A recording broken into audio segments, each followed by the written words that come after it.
नमस्ते है। मैले चाहिँ टक्क लाइसेन्स लिएँ अनि त्यसपछि अब लाइसेन्स लिएपछि गाडी त किन्नु पऱ्यो भनेर गाडी किन्नतिर लागेँ होइन।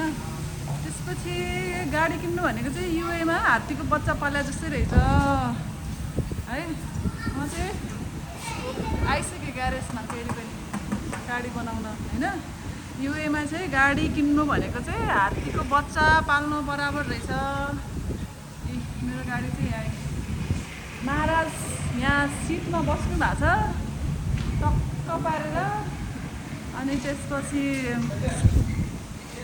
हाम्रो ब्रदरले चाहिँ काम गरिदिँदै हुनुहुन्छ यहाँ है। यहाँ चाहिँ कस्तो राम्रो राम्रो गाडीको टायरहरू रहेछ।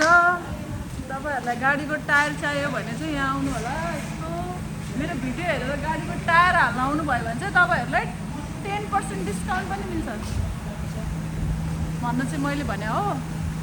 खै त्यहाँको दाइले चाहिँ भन्नुभएको छैन, तर चाहिँ जस्ट मैले तपाईँहरूलाई इन्फर्म गर्न मात्रै खोजेँ हो कि गाडी किन्न चाहिँ गाह्रो रहेछ है। लाइसेन्स निकाल्यो लाइसेन्स निकालेर चाहिँ के गर्नु, गाडी किनिहालौँ न त भनेर गाडी किन्यो। गाडी किन्नकै दिन पेट्रोलको भाउ बढेर 2 रुपियाँबाट 3 रुपियाँ पुग्यो, 3 रुपियाँबाट 4 रुपियाँ, 4 रुपियाँबाट हुँदै अब अर्को महिना सायद 5 रुपियाँ पनि पुग्छ होला।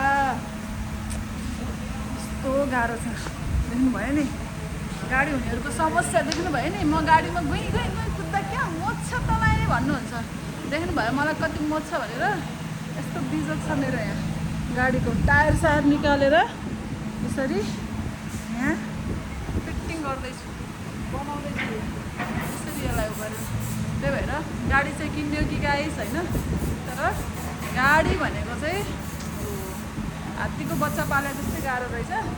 त्यही भएर ल हेर्नु है, यो चाहिँ मेरो न्यू अपडेट।